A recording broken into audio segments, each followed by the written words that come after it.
Welcome to my YouTube channel, respected teachers. This video is dedicated to the special teachers, those who are striving hard to make the future of students bright. In this video, I am going to share my experiences of the evolution of teaching. Let me introduce myself. Myself, Maz. I have been teaching since 20 plus years. I have taught different curriculums like CBSE, ICSE, SSC, IGCSE, IB, and even British curriculum. So, after gaining experience after teaching all these curriculums, I have decided to share my experience with my fellow teachers so that it will be helpful for them, so that they can understand the challenges which we are going to face. जैसा कि आप सब लोग जानते हैं, आजकल बच्चों को पढ़ाना एक बहुत बड़ा चैलेंज है। वो चैलेंज में सबसे बड़ा प्रॉब्लम ये है कि we are facing the problem that the students are very busy with the different platforms, basically social media platforms. It has become a very big hurdle. So I hope that everyone will agree on this point. तो आजकल कैसा पढ़ाना चाहिए बच्चों को, क्योंकि अगर result अच्छा नहीं आता बच्चों का तो the management will be asking for the result. So अगर बच्चों का रिज़ल्ट अच्छा नहीं आता तो management obviously they will ask for the result, as we are responsible. That means teachers are responsible for the result. So how to teach the students in a smart and a better way? See, the first rule is that the teachers, they should improve their skills.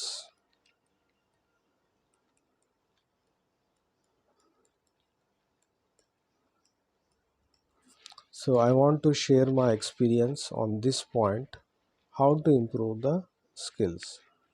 So when I joined the teaching profession in 95 or 96, 1995 96, so I was appointed as a teacher on a salary of 600 rupees. So when the principal and I had a discussion on the salary, so we agreed on 600 rupees. So the principal directly he took me to second class. At the time it was the first period चल रहा था. So he simply said to the class teacher, when sir was handling, he was married, no married थे. So he simply said to him that this sir, that means I am going to take the class from tomorrow, so you better not to come from tomorrow. He simply said this sentence on the face of the sir. So I was completely shocked. Sir bhi was shocked थे, because it was unexpected. So ये event के बाद मेरे जहन में एक question था, if I am not going to satisfy the principal, I will be out. ये जहन में बैठ गया मेरे. So if I want to satisfy the principal, how is it possible? So basically यहाँ प्रिंसिपल ओनली सैलरी बेस पे मेरा 600 था, वो सर का सैलरी 1200 था. So depending on the salary he decided to send him out and I was in. So यहाँ पे सोचने की बात है, at that moment the principal or the management was thinking only on the basis of salary. Today also कहीं ना कहीं ये जहन में मैनेजमेंट के रहता है कि सैलरी इज़ वेरी इंपॉर्टेंट. अगर कोई कम सैलरी में आ रहा तो उसको ले लो, तो ज़्यादा सैलरी में आ रहा उसको ड्रॉप कर दो. So this is the general mindset of the management. तो टीचर्स को क्या करना चाहिए? सो टीचर्स को करना ये चाहिए कि you have to develop your skills. So I got the first lesson, मेरे को सबक फर्स्ट लेसन जो मिला कि अगर मैं अपने स्किल्स डेवलप नहीं करूँगा I will also be out. ये मेरे को फर्स्ट सबक मिल गया. सो वो सबक मिलते कि ने मैं वो जहन में बिठा लिया कि अब मेरे को अगर हार्ड वर्क करना है तो अपने स्किल्स के ऊपर डेवलप करना है. If my skills are very good, so no one is going to put me out. So जहन में ये बैठ गया कि स्किल्स को डेवलप करना ज़रूरी है. So I have been working on this skills till now also. अभी भी मैं अपने स्किल्स के ऊपर वर्क करता हूँ. Supposing if I don't know anything, if I am having problem in understanding something, so I will work out how to improve it. कि मैं शर्मा तो नहीं कि वो चीज़ कैसा उसको प्रेजेंट करना. So first I will learn it, I will try to implement it myself. उसके बाद मैं कोशिश करता हूँ कि स्टूडेंट्स को मैं वो चीज़ समझाऊँ. सो फर्स्ट पॉइंट क्या है? You have to improve your skills. Ultimately आपके स्किल्स अच्छे रहे तो definitely you will be getting a red carpet welcome from all managements. And one more use of improving your skills. See what happens when you are having good skills, management will also be happy, students will also be happy. Understood? So this cycle continuously goes on. Everyone will be happy. The cycle it continuously goes on. So everyone will be happy. So everything depends on your skill set. At the same time, your salary will be also increasing. So this is the most important thing for a teacher. If you want to become a best teacher, so first thing is that you have to improve on your skills. So the next thing is that you should not feel shy. Supposing आप कुछ नया skill सीख रहे आप, you are a teacher, don't think that I am a teacher, हाँ मेरे को सीखना है क्या. So the best teacher is a best student. The best teacher is a best student. So यहाँ पे देखिए, as you know that knowledge is a ocean, समंदर है. So आपको सीखना है, lifelong you have to learn. Even though you are a teacher, you have to learn. So I want to give one more example. See, बचपन में मेरे को याद है, मेरा स्कूल जो है बहुत ही बड़ा था school. So basically it was a CBSE school. So I remember when I was in lower classes, छोटे क्लासों में था, I remember to this day in the evening times, that is from 5 o'clock to 7 o'clock, in our school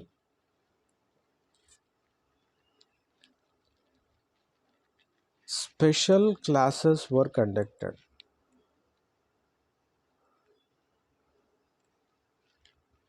So in these special classes, who were the students?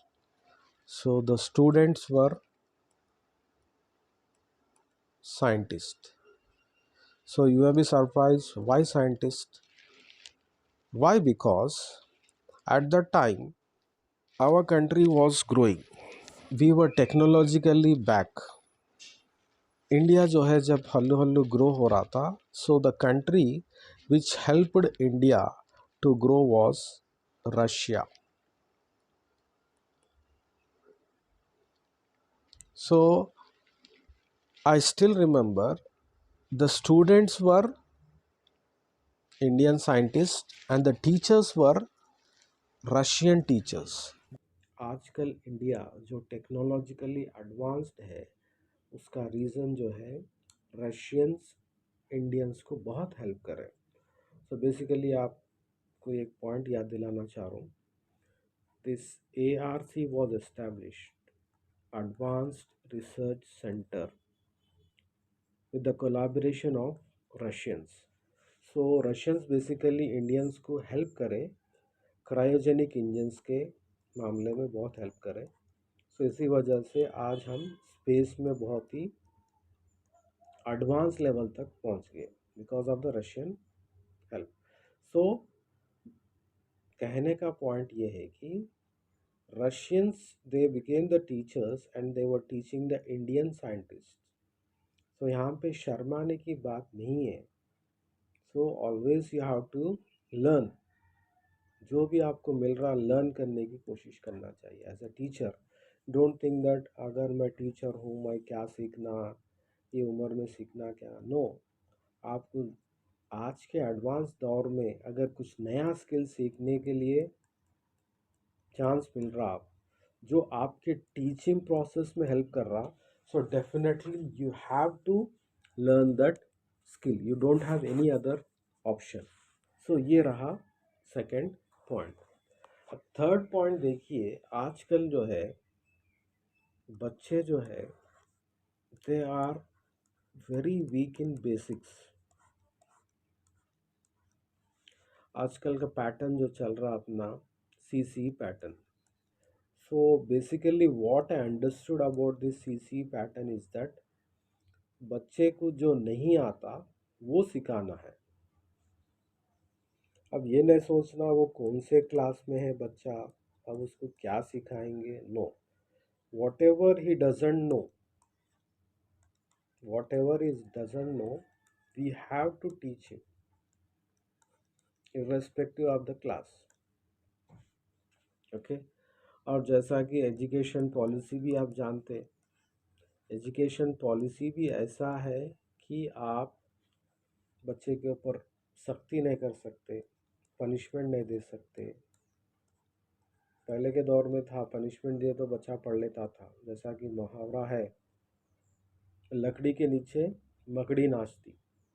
सो आजकल teachers के हाथ में लकड़ियां नहीं है, बच्चे मनमानी कर रहे हैं. सो वो भी एक बहुत बड़ा प्रॉब्लम है.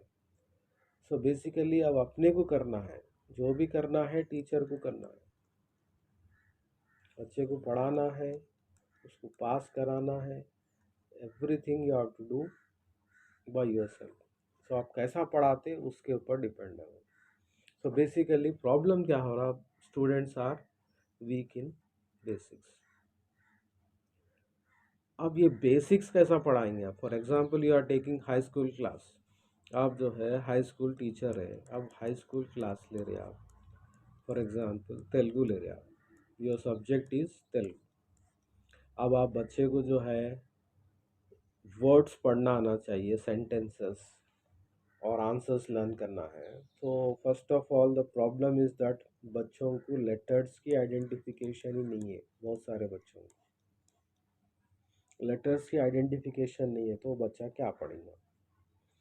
तो अब ये चैलेंज क्या है, 10th क्लास में आपको चैलेंज फेस करना है। तो आपको जो वर्क करना है 6 क्लास के से वर्क करना है बच्चों के ऊपर। तो मैं जो समझता हूँ बेसिकली आपका जो है 45 मिनट्स का पीरियड है फॉर एग्जांपल। सो आप एज अ तेलुगु टीचर आपको करना क्या है, सो फर्स्ट 5 मिनट्स या 10 minutes you go for basics. जैसा कि बच्चों को लेटर आइडेंटिफिकेशन नहीं मालूम, ना, सा, ला, ऐसे लेटर आइडेंटिफिकेशन नहीं मालूम। सो आप क्या करेंगे, सो ये बच्चों को जो फर्स्ट ऑफ ऑल ये 5 और 10 मिनट्स में only you work on this basics, daily 2 letters और 3 लेटर्स, कैसा भी करके आप जो है बच्चों को थरो करा लेना कि बच्चा लेटर आइडेंटिफाई कर सकना। तो बच्चा लेटर आइडेंटिफाई कर सकता तो आगे जाके ये वर्ड्स पढ़ सकता। నేను ఇక్కడ ఉన్నాను, something like that, so he can read the words or read the sentences. So first problem क्या है, they are not able to identify the letters। उसको अपने कुछ करना है, अब ये नहीं बोलना है लोअर क्लास का काम है, वो है, ये है, अपन नहीं बोल सकते।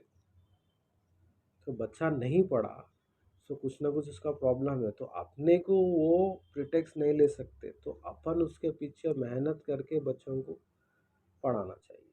सो बेसिकली 5 to 10 मिनट्स अपन जो है इसके ऊपर फोकस करना, बाकी के मिनट जो है अपना सिलेबस कंप्लीट करना है। And you have to focus on the weak students, जो वेरी वीक रहते हैं, डल रहते हैं, उनके ऊपर कैसा भी फोकस करना है। So if you start from 6th class 10th class तक आए तक कुछ ना कुछ उनके अंदर इम्प्रूवमेंट आता है। एटलीस्ट इफ़ यू लर्न, पढ़ सक रहा और रीड सेंटेंसेस पढ़ सक रहा, रीड कर सक रहा, तो जाके कहीं ना कहीं आंसर्स लर्न करके लिख सकता। इसी तरह से अगर कोई इंग्लिश ले रहे, someone is taking English, so English is very important. Why? Because if the student understands the concept, he can write his own answers. So if you want to write the own answers, उसको English में अच्छा hold आना चाहिए। तो English में क्या करना चाहिए, इंग्लिश में करना ये चाहिए कि यही सेम 45 मिनट्स का पीरियड है, 5 to 10 minutes you go for basics, basic grammar. For example verb है, बहुत सारे वर्ब बच्चे जो है वर्ब फॉर्म्स नहीं जानते। What are the verb forms, V1, V2, V3, V4। So you should make the students perfect in verb forms, यानी present को पास्ट में कैसा कन्वर्ट करना, पास्ट को फ्यूचर में कैसा कन्वर्ट करना। अगर एक कन्वर्जन्स बता दिए बच्चों को, टेंसेस में कैसा चेंज होना है, सो बेसिक्स ये कवर कर लिए ना, definitely they are going to improve in English. अगर इंग्लिश इनका ओवरऑल इम्प्रूव हो गया, उनका फिजिक्स भी इजी हो जाता, बायो भी इजी हो जाता, सोशल भी इजी हो जाता। क्योंकि अब देखो बच्चे के अंदर ये बेसिक स्किल्स नहीं है, that is not able to write the own answers. अगर बच्चा ओन आंसर्स नहीं लिख सक रहा तो प्रॉब्लम क्या होता, he has to learn the answers, he has to learn the answers. अब वो लर्न कितने आंसर्स बोल के लर्न करेंगे, 50 answers, 60 answers, 70, 80, 100? No, it's not possible. So best method क्या है, you have to make him perfect in English language। तो basics 6 से लेके इम्प्रूव करना है, 6 से लेके 10 तक, आज तक कुछ ना कुछ इम्प्रूवमेंट हो जाता है। सो इंग्लिश टीचर का जो है बहुत ही बड़ा इम्पोर्टेंट रोल है इसमें। सो अब नेक्स्ट दूसरे टीचर्स क्या करेंगे, अब ये बोलेंगे इंग्लिश टीचर का रोल है, नहीं। सी फॉर एग्जांपल उसमें फिजिक्स टीचर का भी रोल है, यानी हर सब्जेक्ट टीचर का भी रोल है, बायोलॉजी टीचर का भी रोल है। कैसा, अब देखिए, अब फिजिक्स जो है it is one of the hardest subject for the students. तो उसमें आप क्या करना है, first of all you have to make the class very funny, यानी बच्चे के जहन में ये बिठाना है कि फिजिक्स क्लास बोले तो फनी क्लास है। सो ये जहन में बिठाना है, और आप कॉन्सेप्ट्स भी ऐसा एक्सप्लेन करना है in a funny way so that the concept should be easy for the students to understand. At the same time बच्चों को जो है रीडिंग स्किल्स है, यानी जर्गन है, यानी कोई वर्ड्स है रिलेटेड टू फिजिक्स, सो वो वर्ड्स को क्या करना है, आप उसमें परफेक्ट करना है। या डेली हार्ड वर्ड्स दीजिए, 5 या 10 हार्ड वर्ड्स दीजिए, give 5 or 10 hard words, make them learn, next day take the dictation. So ऐसा आप इम्प्रूव कर सकते हैं। तो बच्चे क्या करते हैं, वर्ड्स में भी परफेक्ट हो जाते हैं, स्पेलिंग्स में भी परफेक्ट हो जाते हैं, और कॉन्सेप्ट भी बच्चों को समझ में आ जाता है। सेम बायोलॉजी में भी सेम यही करना है, give 5 to 10 hard words, explain the concept, जितना हो सके कॉन्सेप्ट जहन में बिठा दीजिए। So definitely they will improve in biology, understood. So every subject similarly social में भी जो है, जो मेन वर्ड्स रहते, की वर्ड्स रहते, बच्चों के जहन में उसको बिठा देना है। तो ये बेसिक्स में कवर करना है। तो बच्चों को जब क्लासेस बढ़ते रहते 6 to 10 they go, generally they will not have any problem. So this is the overall development of the student. हाँ, इसमें देखिए बर्डन तो होता टीचर्स के ऊपर, इसमें कोई शक नहीं है। As a teacher I can understand there is lot of burden on the teacher. So अगर अपन ऐसा स्मार्ट अंदाज से वर्क कर सकते, so definitely you will get positive results. अब देखिए, अगर बच्चा इम्प्रूव नहीं हो रहा, एटलीस्ट अपन तो सेटिस्फाई हो सकते कि अपन अपना रिस्पॉन्सिबिलिटी पूरा अदा करें। The management will also understood. So इसमें कोई शक नहीं है, टीचर्स के ऊपर बहुत सारा बर्डन है, but you have to see that इसका रिजल्ट देना, स्टूडेंट्स का रिजल्ट देना टीचर्स के ऊपर बहुत ज़्यादा बर्डन है। सो ये बच्चे नहीं समझते, आज के बच्चे जो है मुश्किल है समझना। सो अपन ही जो है स्मार्ट अंदाज में कैसा पढ़ाना है, अपने कुछ पढ़ाना है। So these are some of my points which have explained through my experience. So हो सकता, सही भी हो सकते, गलत भी हो सकते। If I am correct you can definitely comment me, and if I am wrong you are definitely comment me. आप ज़रूर कमेंट करिए, सर आपका पॉइंट ये गलत है, ये सही कर लीजिए आप। So definitely I am going to improve my skills on that particular point. So do share, comment on this video, and I will try to upload the second part of this video.